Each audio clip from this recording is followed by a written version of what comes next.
Selamat siang Tante Endang.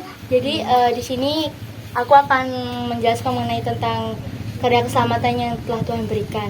Nah, sebelumnya di sini aku udah nyiapin ada 2 pertanyaan yang akan dijawab oleh Tante Endang. Yang pertama, apakah Tante Endang itu percaya sama Tuhan Yesus? Percaya. Oke.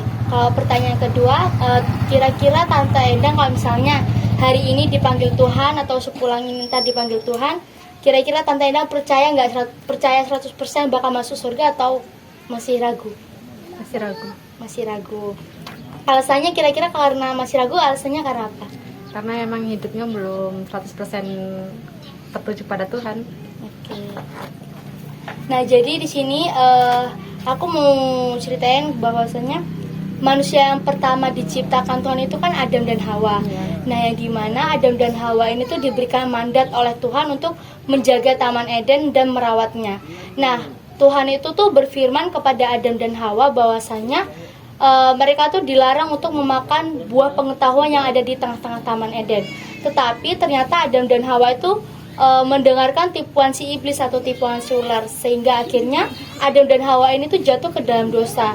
Nah, setelah Adam dan Hawa ini jatuh ke dalam dosa, akhirnya hingga manusia sampai saat ini juga tuh memiliki natur keberdosaan.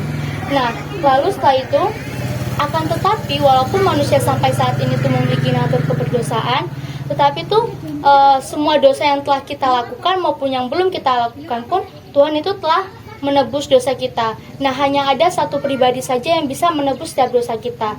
Pribadi ini tuh adalah seorang pribadi yang suci dan juga kudus. Pribadi ini tuh dinamakan yaitu sebagai Tuhan Yesus Kristus. Yang dimana Tuhan Yesus itu walaupun kita telah berdosa, Tuhan tuh tetap mau menerima kehidupan kita, sehingga akhirnya semua dosa kita itu telah ditebus oleh Tuhan. Bahkan dosa-dosa kita ini juga bukan hanya ditebus mungkin hari ini saja atau besoknya saja, tetapi Tuhan telah menebus dosa kita tuh secara totalitas, secara keseluruhan, yang dimana seperti yang tadi disampaikan bahwasanya dosa yang sudah kita lakukan yang telah berlalu ataupun dosa yang belum kita lakukan ataupun yang akan kita lakukan untuk kedepannya, itu semua tuh Tuhan telah tebus itu semua.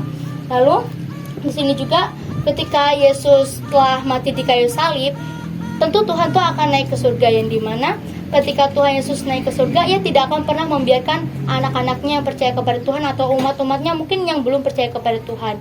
Yang dimana untuk itu sebabnya ketika Tuhan Yesus itu telah naik ke surga, ia tuh mengutus Roh Kudus untuk memberi penolongan ataupun menjaga murid-muridnya ataupun untuk sebagai penolong bagi umat-umatnya yang percaya kepadanya.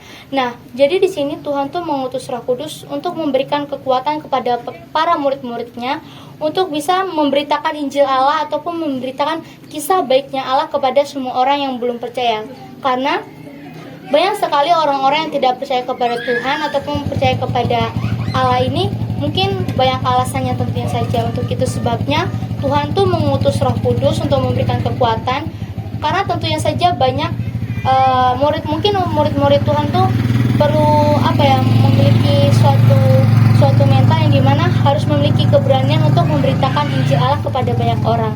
Untuk itu sebabnya Roh Kudus ini bekerja dalam hidup para murid-murid Yesus, memberikan keberanian untuk memberitakan Injil Allah atau kisah Allah itu kepada semua orang agar banyak orang yang bertobat.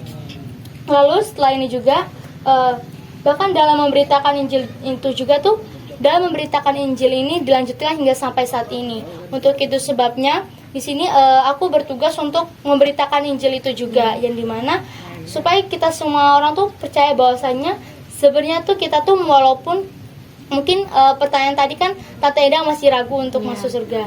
Nah, sebenarnya mungkin dalam keraguan itu memang wajar kita ragu karena mungkin kita masih banyak dosa dalam dunia ini, masih melakukan kesalahan-kesalahan.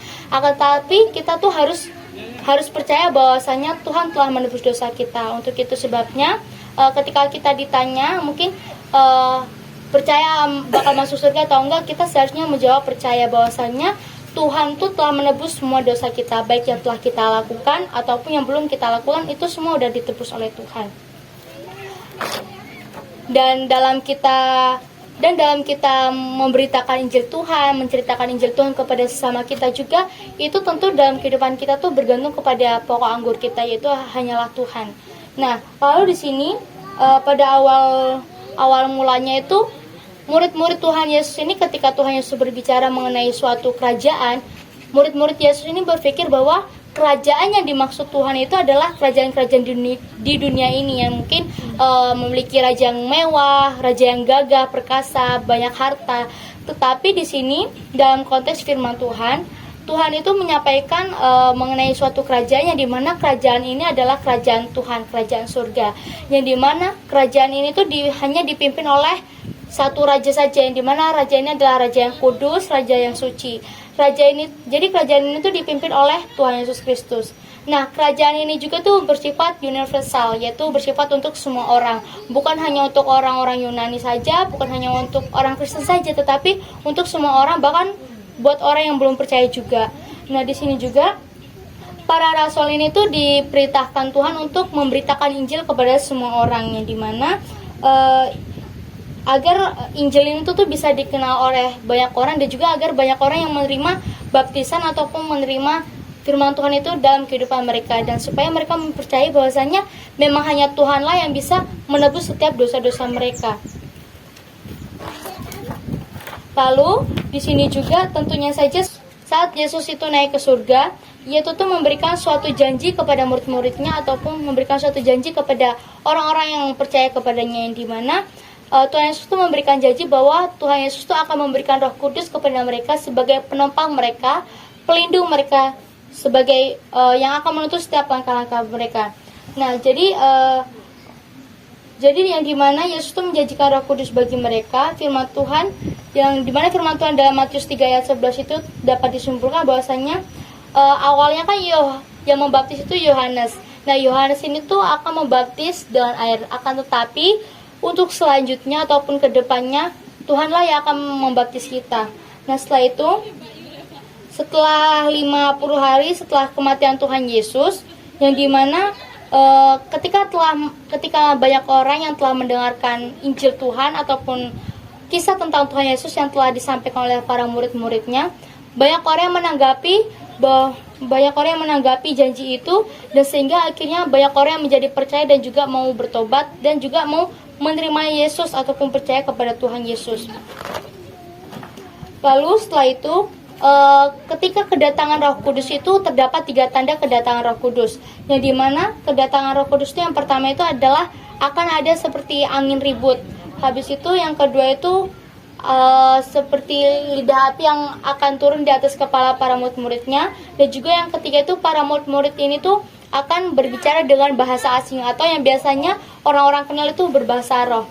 Nah, saat orang-orang ataupun orang-orang di sekitarnya melihat para murid-muridnya ini berbahasa roh, mereka berpikir bahwasanya murid-murid Tuhan Yesus ini sedang mabuk dengan anggur manis. Mereka berpikir bahwa murid-murid Yesus ini kok aneh banget pakai bahasa asing gitu. Akan tetapi setelah mereka mendalami, mereka mendengarkan Injil yang telah disampaikan oleh murid-murid Yesus, mereka memahami apa maksud dari bahasa asing ataupun bahasa roh yang digunakan oleh murid-murid Tuhan Yesus gitu. Jadi untuk itu sebabnya ketika kita mungkin suatu saat nanti ditanya oleh orang percaya masuk surga atau enggak, seharusnya kita itu harus menjawab percaya. Dan ketika orang itu berkata kenapa percaya, maka kita harus bisa menjawab bahwasanya Tuhan tuh telah menebus setiap dosa kita. Mau dosa yang telah kita lakukan saat ini ataupun yang belum, itu Tuhan telah tebus. Untuk itu sebabnya kita harus sama-sama karena Tante Endang udah karena aku telah menceritakan Injil Tuhan ataupun melanjutkan kisah Tuhan.